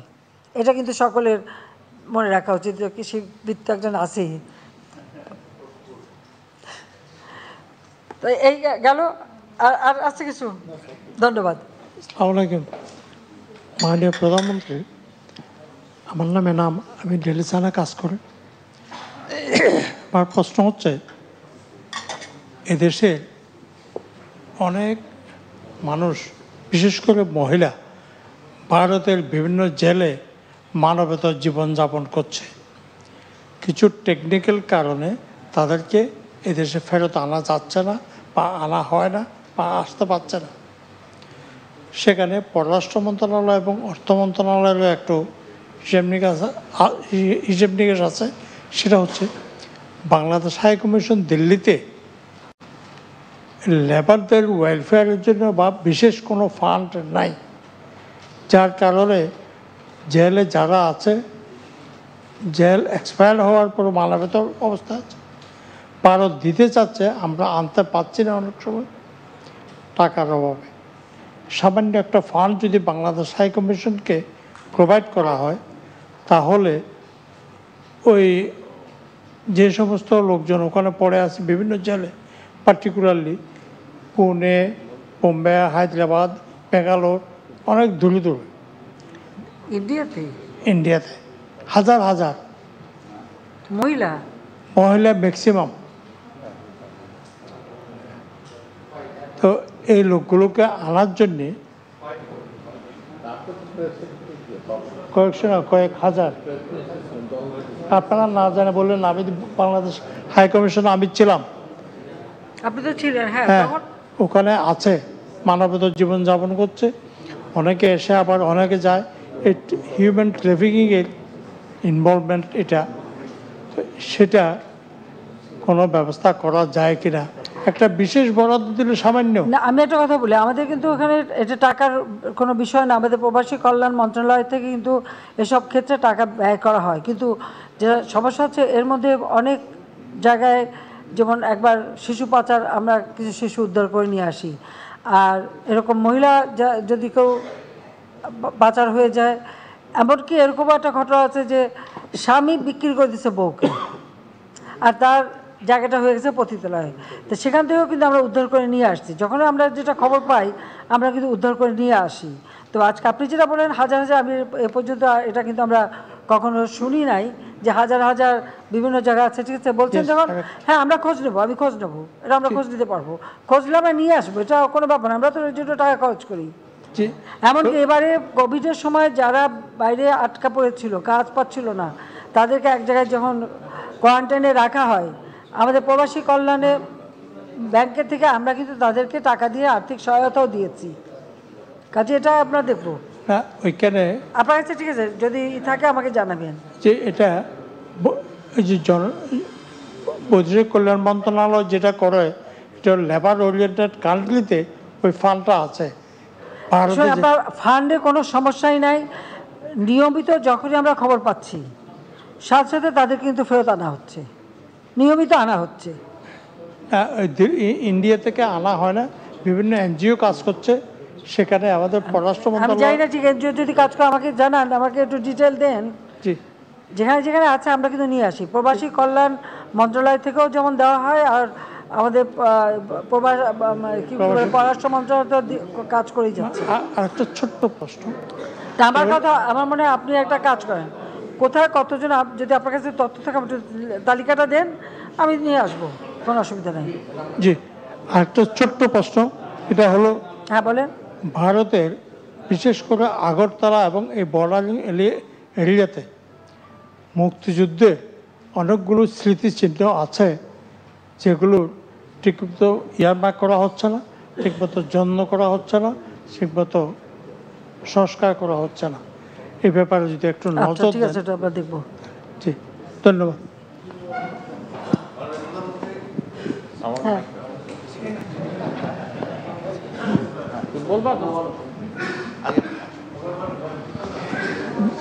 মাননীয় প্রধানমন্ত্রী, আমি প্রথমে এই পিতলের তারের এপারের একজনকে আপনার এখানে নিয়ে যাওয়ার জন্য সাংবাদিক সমাজের পক্ষ থেকে আমি এমিরেটাস এডিটর নাইমুল ইসলাম খানকে আপনার প্রেস সচিব হিসেবে নিয়োগ দেওয়ায় এডিটার্স গিল্ড এবং বৃহত্তর সাংবাদিক সমাজের পক্ষ থেকে আপনাকে অভিনন্দন জানাচ্ছি। মাননীয় প্রধানমন্ত্রী, আমরা এবার প্রথমবারের মতো 8 জন সম্পাদক এবং অন্তত 50 জন সাংবাদিক আমরা আপনার এই এন্টোরেজ এবং কাভারেজের জন্য ছিলাম, এবং আপনার 24 ঘন্টায় আপনার অসংখ্য প্রোগ্রামের সাথে আমরা তাল মিলাতে পারি নাই। তবে আমরাও চেষ্টা করেছি সেকেন্ড ট্র্যাকে আমাদের সমাজ যারা সুশীল সমাজ বা পিপল টু পিপল কন্ট্যাক্ট বাড়ানোর জন্য আমরা রাতে প্রেস ক্লাবে একটা বড় আয়োজন করি। সেখানে আমাদের দেশের এবং ওদের মিলে প্রায় 150 সাংবাদিকরা একত্রিত হয়েছিলাম এবং সবাই আপনার শুভাকাঙ্ক্ষী এবং মাননীয় পররাষ্ট্রমন্ত্রী তদানীন্তন তথ্যমন্ত্রী তিনি জানেন জাতীয় প্রেস ক্লাব, দিল্লি জাতীয় প্রেস ক্লাব, ইন্ডিয়া জাতীয় প্রেস ক্লাবে বঙ্গবন্ধুর একটা বিশাল 6 ফুট আকৃতির ছবি টানানো হয়েছে, যেটা তারা আশা করে আপনি একদিন দেখতে যাবেন এবং আমরা সবাই এর সামনে দাঁড়িয়ে ছবি তুলেছি। আরেকটা ব্যাপার, আমরা সেদিন সকালবেলা যারা ভারতে ডিপ্লোম্যাটরা এবং সুশীল সমাজের লোকজন যারা বাংলাদেশের সাথে খুবই সম্পৃক্ত তাদেরকে নিয়ে একটা ব্রেকফাস্টের আয়োজন করি। পিনাক ভট্টাচার্য, তারপর বীণা সিকরি, পঙ্কজ শরণ, রিবা গাঙ্গুলি, এরা যারাই দেশে ছিলেন, অন্যরা তো আবার যারা চাকরিতে আছে তারা বিভিন্ন দেশের অ্যাম্বাসেডার, তারা থাকতে পারেনি, যারা রিটায়ার করে সিভিল সোসাইটি তারা আপনাকে শুভেচ্ছা জানিয়েছেন এবং আমি নিশ্চিত যে তারা বাংলাদেশেরই রাষ্ট্রদূত, তারা তাদের গভর্নমেন্টের সাথেও বাংলাদেশের ভালোর জন্য, তিস্তার পানির জন্য বাংলাদেশের মানুষকে হয়ে তাদের যুদ্ধ করে, তারাও আপনাকে শুভেচ্ছা জানিয়েছেন। মাননীয় প্রধানমন্ত্রী, আপনাকে বিশেষভাবে ধন্যবাদ। আমরা শুধু ভারতের একটি পত্রিকাও তো দেখলাম না যে আপনি যে ভারতের মধ্য দিয়ে এনার্জি ট্রানজিট তৈরি করে জলবিদ্যুৎ নিয়ে আসছেন নেপাল, যেটা ভুটান থেকেও শুরু হবে, সে নিয়ে দেশ বিক্রির কোনো কথা দেখলাম না। তবে আমরাও আপনাকে অভিনন্দন দেই না, আপনার বড় কষ্টের জায়গাটা বুঝতে পারি, আপনাকে এজন্য অভিনন্দন। ভারত কখনোই তার মাটির উপর দিয়ে এ ধরনের এনার্জি ট্রানজিট কখনো করেনি, বরং আমাদের দেশের উপর দিয়ে এবং দেশের ভেতর দিয়ে, তাদের দেশের ভেতর দিয়ে যে রেল লাইন রিংগুলি পুনঃপ্রতিষ্ঠা হয়েছে সেজন্য আপনার ধন্যবাদই প্রাপ্য, কিন্তু আমরা নানা কথা বলছি। আরেকটি ব্যাপার নেত্রী, আমাদের স্বীকার করতেই হবে মাননীয় প্রধানমন্ত্রী যে ডক্টর ইউনূসের বিষয়টি আমরা সাংবাদিক সমাজেরা যথেষ্ট এক্সপোজ করে তুলতে পারছি না। তার যে অপরাধের মাত্রা অনেক বিস্তৃত, 5,000 টাকা দিতে না পারলে টিনের চাল খুলে নিয়ে যায়, অথচ মাইক্রো ক্রেডিট ব্যাংক যেটা ম্যান্ডেট দিয়ে তৈরি ভূমিহীনদের লোন দেওয়ার জন্য, সেখান থেকে তার পৈতৃক প্রতিষ্ঠান দুলামিয়া প্রিন্টিংকে, যেখানে নিজে ডিরেক্টর, তার বাবা চেয়ারম্যান, লোন দিয়েছে 10 কোটি, বেড়ে হয়েছে 20 কোটি, সেখানে চাল খুলে আনেনি, ওয়েভার দিয়েছে, ঋণ খেলাপিদের মৌকুফ করেছেন তিনি। এই জাতীয় জিনিসগুলি আমরা বিশ্বের দরবারে তুলতে পারি না। আরেকটা জিনিস নেত্রী, এই অর্থে আপনার একটু দায় আছে যে ডক্টর ইউনূসকে ব্র্যান্ডিং এর যে পরিকল্পনা আপনিও কম বেশি ব্যবহৃত হয়েছেন, আপনিও তার মাইক্রো ক্রেডিট সামিটে যে হাজিরে। ডক্টর ইউনূস আসলে গুচি, লুই ভিউটনের মতো একটা ব্র্যান্ড, 25% হচ্ছে খরচ, 75% হচ্ছে বিজ্ঞাপন, এর মাধ্যমে এ ধরনের ব্র্যান্ড তৈরি করা হয়। এই ব্র্যান্ড পৃথিবীর 3 দেশে তৈরি করা হয়েছিল। 111 আমলে ডক্টর ইউনূসকে বাংলাদেশের প্রধানমন্ত্রী বানাবে, আল বারাদে অ্যাটমিক এনার্জির একজন আল বারাদেকে মিশরের রাষ্ট্রপতি বানানোর জন্য তাকেও নোবেল দেওয়া হয়েছিল, ইরানের এক ভদ্র মহিলা শিরিন আবাদি তাকেও নোবেল দেওয়া হয়েছিল ইরানের রাষ্ট্র ক্ষমতা গ্রহণ করার জন্য। 3 জনের একজনকেও জনগণ গ্রহণ করে নাই। তারা নোবেল পুরস্কার দিয়ে সংকটকালে পাঠায় এবং ডক্টর ইউনূসের ইমেইল আর SMS সম্পর্কে আপনি হয়তো তথ্যটা পাননি, উনি 5টি উত্তর পেয়েছিলেন, 3টি SMS, 2টি ইমেইল। উনি যে জাতিকে লিখেছিলেন আপনারা কে কে আমাকে সমর্থন করেন এবং আমার কাছ থেকে কি চান আমাকে ইমেইল এবং SMS এর মাধ্যমে জানান। তারা তো উন্নত রাজনীতিবিদ, জনসম্পৃক্ততা নাই, ইমেইল এর মাঝে আসতে হয়। উনি 3টি SMS আর 2টি ইমেইল পেয়েছিলেন তার সমর্থনে, মাত্র 3টি। হ্যাঁ জি, সেদিন থেকে উনি সিদ্ধান্ত নেন যে আমি সত্যি এটা জানতাম না, রাজনীতি তার পক্ষে করা সম্ভব না।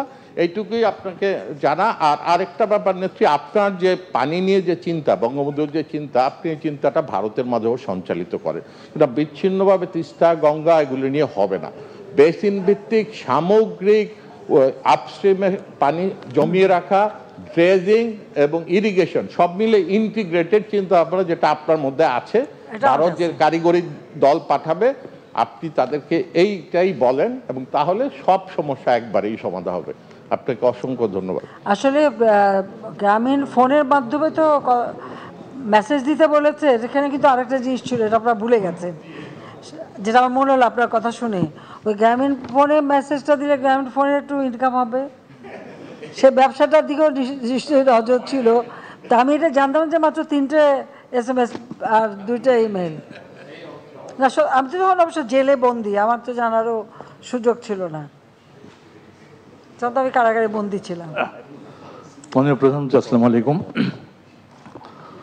আমি সাম্প্রতিক সময়ে একটি বিষয় আপনার নজরে আনতে চাচ্ছি, সেটি হচ্ছে দেশব্যাপী আপনি জানেন যে ছোটখাটো হলেও একটা আতঙ্ক তৈরি হয়েছে রাসেল ভাইপার্স বা যে চন্দ্রবোড়া সাপ নিয়ে। তো এটা যতটুকু না প্রকারান্তরে আছে দৃশ্যত, তার চেয়ে বেশি আমার ধারণা যে সোশ্যাল মিডিয়ার কারণে হয়েছে। যাই হোক, একটা আতঙ্ক তৈরি হয়েছে, এটা ঠিক আছে। যেমন ধরুন, আমরা সারা দেশেই তো সারা বছরই বন্যা হয়, কিন্তু ঢাকায় আমরা যা বসবাস করি, ঢাকায় পানি না ঢুকলে আমরা মনে করি না দেশে বন্যা হচ্ছে। যখন ঢাকায় নিজের ঘরে এসে পানি ঢুকে তখন মনে করি বন্যা হচ্ছে।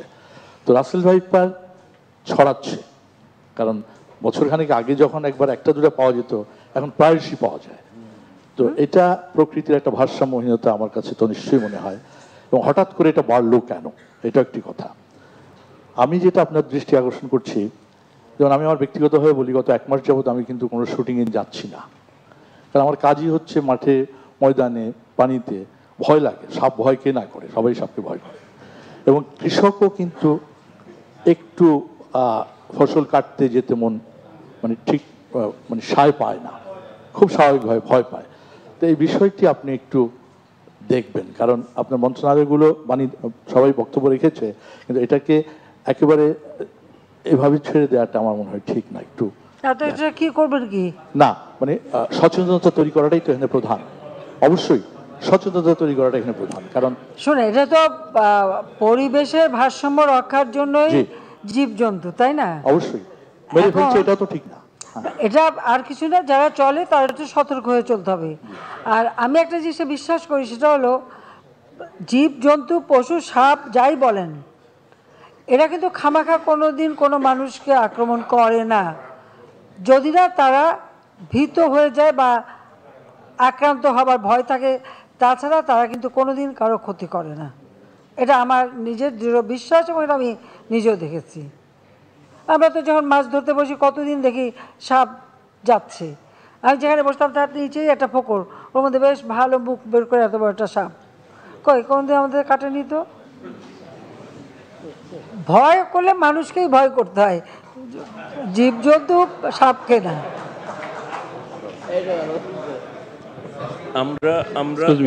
মাননীয় প্রধানমন্ত্রী, আমরা ইতিমধ্যে ঠিক আছে, বলবে না বলবে কয়দিন পর পর একটা সুযোগ পাই, বলুক না। আচ্ছা, আমি মাননীয় প্রধানমন্ত্রী, আমার একটু প্রশ্ন। আমি মোস্তফা কামাল, আমি খবরের কাগজের সম্পাদক। মাননীয় প্রধানমন্ত্রী, আপনি আরেকটি বড় দেশ সফরে যাচ্ছেন, চীনও আমি জানি যে আপনার সঙ্গে চীনের প্রেসিডেন্টের সঙ্গে ব্যক্তিগত সম্পর্ক, রাষ্ট্রীয় সম্পর্ক তো আছেই। এবং আপনি তিস্তা নিয়ে বলেছেন, কিন্তু তিস্তা নিয়ে চীন অনেক দূর এগিয়েছে, তারা একটা বৃহত্তর প্রকল্প করতে চায়। এখন ইন্ডিয়ারও আগ্রহ, আপনি এটাকে কি করবেন? এবং আমাদের দেশে এক ধরনের আছে যে আপনি চীনের দিকে বেশি ঝুঁকছেন না ইন্ডিয়ার দিকে, এবং একটা নিন্দুকেরা বলে যে আপনি চীনের দিকে বেশি ঝুঁকলে একটু আপনি প্যাচে পড়বেন, আবার ইন্ডিয়ার দিকে বেশি ঝুঁকলে চীন আপনাকে ভালো করে আপনাকে কোনোভাবেই আগাতে দেবে না, এরকম এক ধরনের আছে আমাদের মধ্যে আর কি। তো এইটাকে আপনি কিভাবে ট্যাকেল দিবেন, এই জিনিসটা যদি একটু ডিটেইলে বলেন। আচ্ছা, এখানে আমি একটা কথা জিজ্ঞেস করতে চাই, যে এই যে আমরা এ পর্যন্ত জাতির পিতা বঙ্গবন্ধু শেখ মুজিবুর রহমান আমাদের যে পররাষ্ট্র নীতিমালা দিয়ে গেছেন, সকলের সাথে বন্ধুত্ব, কারোর সাথে বৈরিতা নয়, এই নীতি মেনেই কিন্তু আমি আজকে, এটা আমার টানা ৪র্থবার, আর আগে ছিল 5বার, 5ম আমি রাষ্ট্র পরিচালনা করছি, বা আমি বিরোধী দলের নেতা হিসেবে পার্লামেন্টে ছিলাম। আমি তো এই নীতিটা মেনেই কিন্তু চলে যাচ্ছি, এগিয়ে যাচ্ছি। কখনো কিন্তু এই প্রশ্নটা আসেনি যে কোথায় ব্যালেন্স কম হলো, কোথায় কী হলো, এটা কিন্তু আসেনি। এসেছে বলেন, আপনারা এটা কোনো কিছু পেয়েছেন না। সকলের সাথে বন্ধুত্বপূর্ণ সম্পর্ক রাখার ফলে, এই বন্ধুত্বপূর্ণ সম্পর্ক আপনাকে যে সুযোগটা দিচ্ছে, দেশের উন্নয়ন করার একটা সুযোগ দিচ্ছে। তা আমার কাছে এটাই সবথেকে বেশি গুরুত্ব, যে আমার দেশের মানুষের কল্যাণে, মানুষের উন্নয়নে, এবং বিশেষ করে দেশটাকে উন্নয়নে করার জন্য যার সঙ্গে যতটুকু বন্ধুত্ব দরকার, আমি সেটা করে যাচ্ছি। এবং ভারতের সাথে আমাদের বন্ধুত্ব, কারণ ভারত আমাদের হচ্ছে চরম দুঃসময়ের বন্ধু। 1971 সালে মহান মুক্তিযুদ্ধে তারা কিন্তু আমাদের মুক্তিযোদ্ধাদের সাথে রক্ত দিয়ে আমাদের স্বাধীনতা এনে দিয়েছে, কাজে তাদের স্থানটা সবসময় আমাদের কাছে গুরুত্বপূর্ণ। আবার চীনের যে উন্নয়নটা, চীন যেভাবে নিজেদেরকে উন্নত করেছে সেখান থেকে অনেক কিছু শেখার আছে, কাজে সেগুলি চিন্তায় রেখেই কিন্তু আমরা সেই সম্পর্ক বজায় রেখে যাচ্ছি। এখানে আপনার মানে কেউ মনে করলো যে এদিকে ঝুঁকলাম না ওদিকে ঝুঁকলাম, এই ঝুঁকাঝুঁকির ব্যাপারে কিন্তু আমার নাই। আমি কিন্তু ওই যে সকলের সাথে বন্ধুত্ব, কারোর সাথে বৈরিতা নয়। আমাকে অনেকে জিজ্ঞেস করে, এমনকি বিদেশিও অনেকে বলে যে আপনি কীভাবে ব্যালেন্স করেন, বলে ব্যালেন্স করার কথা না, কারণ তাদের দুই দেশের মধ্যে কি সম্পর্ক সেটা তাদের ব্যাপার, আমি সেখানে নাক গলাই না। আমি আমার সকলের সাথে বন্ধুত্ব রেখে আমার দেশের কল্যাণে, দেশের উন্নয়নে আমি কাজ করি এবং সেটা আমরা করে যাচ্ছি, কাজে এটা নিয়ে দুশ্চিন্তার কিছু নাই।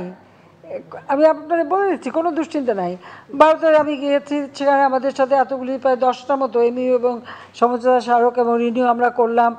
তারপরে তিস্তা নিয়ে প্রস্তাব তো অনেক আসে, যে কোনো আমি এখানে একটা কথা আপনাদের ভালোভাবে বলতে চাই, আপনারা নিশ্চয়ই এটা লক্ষ্য করেছেন যে যেখান থেকে যে প্রস্তাবই আসুক না কেন, সেই প্রস্তাবটা কতটুকু আমার দেশের জন্য প্রযোজ্য, যে টাকাটা আমি লোন করব সেটা শোধ দেওয়ার মতো সক্ষমতা আমার আছে কি না, আর এই যে প্রজেক্ট আমি নেব সেই প্রজেক্ট সম্পন্ন হবার পর তার রিটার্ন কি আসবে, সেখান থেকে আমার দেশের মানুষের কল্যাণে কতটুকু কাজে লাগবে সেটা বিবেচনা করেই আমরা প্রত্যেকটা কাজ করে থাকি। এখন আমাদের 54টা নদীর পানি বন্টনে ভারতের সঙ্গে আমাদের দীর্ঘদিনের একটা সমস্যা রয়ে গেছে এবং এখানে শুধু ভারত না, ওদিকে আবার তার উপরে আবার চীনও কিন্তু পানি তুলে নেওয়ার একটা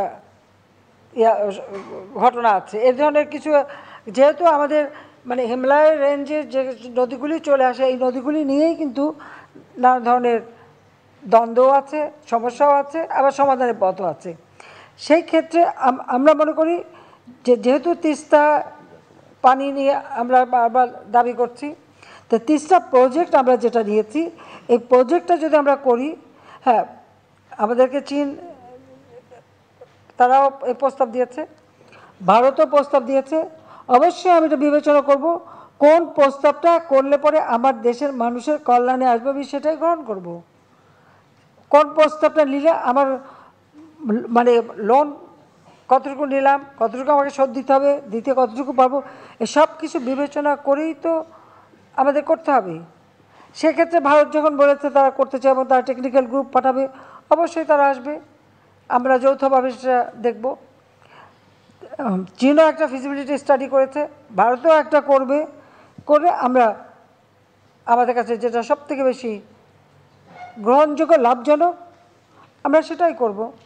আর যেহেতু ভারতের সাথে আমাদের তিস্তা পানির দাবিটা অনেক দিনের, তো ভারত যদি আমাদের তিস্তা প্রজেক্টটা করে দেয় তাহলে আমাদের সব সমস্যাই তো সমাধান হয়ে গেল, তো সেটাই আমার জন্য সব বেশি সহজ হলো না? আপনারা নিজেই বিবেচনা করে দেখেন।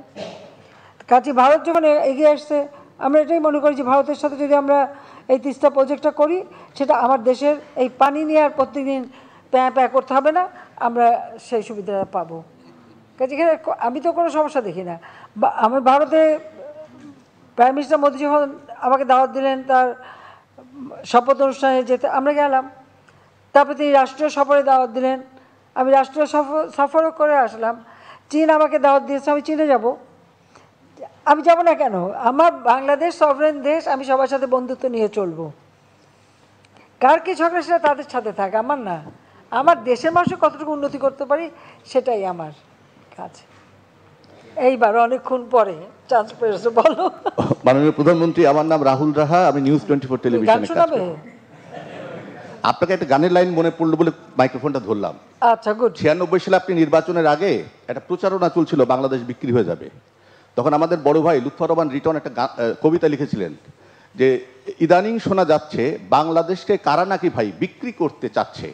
বিস্মিত এক দোকানি বলে, একই কথা, হায় আল্লাহ, বাংলাদেশকে মাপতে লাগবে কত বড় গাড়ি পাল্লা। সুর দিয়ে বলো। হ্যাঁ, সুর দিয়ে বলো। আপনাকে আমি ঘরে গিয়ে সুর দিয়ে বলবো। এখন তুমি গানের সুর দিয়ে বলো। সুর দেওয়া আছে, এটা সুর করেছি এবং আমরা বিভিন্ন কালচারাল অর্গানাইজেশন যখন গিয়েছিলাম আপনার পক্ষে, এটা আমি আপনার বাসায় গিয়ে সুর দিয়ে শোনাবো। এখন একটা প্রশ্ন, সেটা সবাই হচ্ছে, শুনতো। আপনি খেয়াল করেছেন ল্যান্ড বাউন্ডারি এগ্রিমেন্ট সাইনিং এর সময় কোনো ধরনের প্রতিবন্ধকতা ছাড়া ভারতের প্রত্যেকটা এমপি আপনাকে সমর্থন দিয়েছে, ভারতের প্রত্যেকটা এমপি আপনাকে সমর্থন দিয়েছে, এবং বোঝা যায় ভারতে আপনার গ্রহণযোগ্যতা কতখানি। এটা যদি ব্রিটিশ আমল হতো আর আপনি যদি নির্বাচন করতেন, ফলাফল ভারতের জন্য কি হতো কে জানে। তো অভিন্ন ল্যান্ড থাকতো। ফলে আমি বলছি যে আপনার জনপ্রিয়তা ভারতে এখানে। বহুদিন ধরে আমরা BBIN এর কথা শুনেছি, এবং আমার খুব ইচ্ছা যে ঢাকা থেকে, আমি প্রায় 20 বছরের মতো লাইসেন্স নিয়ে বসে আছি, ঢাকা থেকে গাড়ি চালিয়ে আমি একটু পোখারায় যাব, হিমালয়ের কাছে যাব। হিমালয় থেকে সুন্দরবন হঠাৎ বাংলাদেশ, তা বঙ্গোপসাগর থেকে হিমালয় পর্যন্ত আমি গাড়ি চালিয়ে যাব, এটা আমার খুব ইচ্ছা। কিন্তু এটা এখনো পর্যন্ত হয়নি। কিন্তু রাস্তাঘাট কিন্তু তৈরি হয়ে গেছে আপনার কল্যাণে, আমাদের এই অঞ্চলের উন্নয়নের কল্যাণে। এই কাজটা কত দূরে গিয়েছে? কিন্তু এখন তো যাওয়া যায় তো, কিন্তু সে তাও না না যাচ্ছে, অনেকে যায়। ইজি প্রসেস না, ইজি প্রসেস না এটা। সার্বজনীনভাবে ইজি করা যায় কিনা বা কত দূরে সেইটা একটু। আর একটা হচ্ছে যে আপনি জানেন কিনা, সেটা তো লাগবেই, কিন্তু যাওয়া যায়, যাচ্ছে তো, অনেক টুরিস্ট যাচ্ছে। আর একটা জিনিস আপনি জানেন কিনা, ইউকে সুপ্রিম কোর্ট যুদ্ধাপরাধী চৌধুরী মঈনুদ্দিনের এক্সট্রাডিশনের ব্যাপারে একটা রায় দিয়েছে। সেই রায়ে এসে বাংলাদেশের যুদ্ধাপরাধের বিচারের প্রক্রিয়া নিয়ে, আপনি জানেন যে আমি আপনাকে কপিও পাঠিয়েছিলাম হোয়াটসঅ্যাপে, সেই ব্যাপারে তার এই যে ঘটনাটা ঘটেছে, যে আমাদের বিচার ব্যবস্থার প্রতি একটা গ্লোবাল এক ধরনের দৃষ্টিভঙ্গি তৈরি হতে পারে। এই বিষয়টা সরকার প্রধান হিসেবে আপনি কিভাবে দেখছেন? না, ওইটা নিয়ে অলরেডি কথা হয়েছে, আইনমন্ত্রীর সাথেও কথা হয়েছে, এবং সেটা নিয়ে যা যা ব্যবস্থা নেওয়া দরকার আমরা নিচ্ছি। এটা ইতিমধ্যে আমরা সঙ্গে সঙ্গে ব্যবস্থা নিচ্ছি। আর BBIN আমরা করেছি, এখন কিন্তু যাওয়া যায়, যেতে খুব একটা সমস্যা হয় না, অনেকেই কিন্তু যাতায়াত করে। মাননীয় প্রধানমন্ত্রী, ব্যাংক গ্যারান্টি দিতে হয়, সেটা খুব ডিফিকাল্ট প্রসেস। না, ব্যাংক গ্যারান্টি কিসের ব্যাংক গ্যারান্টি? কিসের ব্যাংক গ্যারান্টি? গাড়িটা নিতে গেলে একটা ব্যাংক গ্যারান্টি দিতে হয়। আপনি গাড়িটা নিয়ে যাচ্ছেন না, গাড়িটা আবার ফেরত আনবেন, এইটুকু গ্যারান্টি, এত কিছু না। এটা তো খুব স্বাভাবিক। না, এটা পৃথিবীর বহু দেশে আছে। আমি যখন ইটালিতে ছিলাম, পাশে যুগোস্লাভিয়া, প্রতি সপ্তাহে একদিন করে যে কোনো লোক যুগোস্লাভিয়া থেকেও বাংলাদেশে আসতে, মানে ইটালি আসতে পারতো, ইটালি থেকেও যেতে পারতো। এমনকি ওরা আসতো এখান থেকে ইলেকট্রনিক জিনিস কিনতে, আর ইটালির ওই টিএস থেকে ওখানে যেত, তারা ওই মাংস, মদ, সবজি, ফল এগুলি নিয়ে আসতো, এবং তার একটা লিমিট করা ছিল যে একটা পরিবার এত পরিমাণ আনতে পারবে। এটা একদম ওদের ওপেন ছিল, আপনি সপ্তাহে একদিন যাবেন, বাজার করে নিয়ে আসবেন। তা আমাদের প্রতিবেশী দেশের সাথে আমাদের সেরকম সব ব্যবস্থা থাকা উচিত, তাতে দুই দিকেই আমাদের লাভ হবে। অবশ্য আমরা বর্ডার হাট করব, এখানে আরেকটা কথা বলা হয়নি, আমরা আরও 7টা বর্ডার হাট করব, সেটা আমরা সিদ্ধান্ত নিয়েছি, এবং সেগুলি জায়গা এবং এই আমরা মানে খোঁজ নিয়ে তারপর করে দেবো। মাননীয় প্রধানমন্ত্রী, আমি UNP সংবাদ সংস্থার পক্ষ থেকে বলছি, আমার নাম নাহার খান। আমার একটি প্রশ্ন, আজকে ভারত সফরকালীন প্রধানমন্ত্রী মোদি ছাড়াও বিরোধ নেত্রী সোনিয়া গান্ধীর সাথে সাক্ষাৎ করেছেন। এই সাক্ষাৎ কি সৌজন্যমূলক ছিল, না আপনাদের দুজনের মধ্যে অর্থপূর্ণ কোনো আলাপ আলোচনা হয়েছে? ধন্যবাদ। সোনিয়া গান্ধী। আমি তো বললাম, আমার সঙ্গে ভারতের প্রত্যেক দল সকলের সঙ্গে একটা ভালো বন্ধুত্বপূর্ণ সম্পর্ক আছে। আর বিশেষ করে সোনিয়া গান্ধী বা তার ছেলে মেয়ে, বা প্রণববাবু তার ছেলে মেয়ে, আমাদের একটা পারিবারিক সম্পর্ক আছে। কাজী ইন্দিরা গান্ধীর পরিবারের সাথে আমাদের পরিবারের একটা পারিবারিক বন্ধন আছে, সেটা সকল রাজনীতি সব কিছুর ঊর্ধ্বে। কাজে এটা নিয়ে আমার মনে হয় এত চিন্তা করার কিছু নেই। সবাইকে ধন্যবাদ, আমার শেষ করে দিই। মাননীয় প্রধানমন্ত্রী, আমি একটা ছোট প্রশ্ন, চা ঠান্ডা হয়ে যাচ্ছে। আজকের মতো প্রেস কনফারেন্স এখানে শেষ হবে। মাননীয় প্রধানমন্ত্রী, আপনাকে অনেক ধন্যবাদ, এবং আপনি অনুমতি দিলে অনুষ্ঠান শেষ করি। ধন্যবাদ মাননীয় প্রধানমন্ত্রী, আপনাদের সবাইকে খোদা হাফেজ। জয় বাংলা, জয় বঙ্গবন্ধু, বাংলাদেশ চিরজীবী হোক।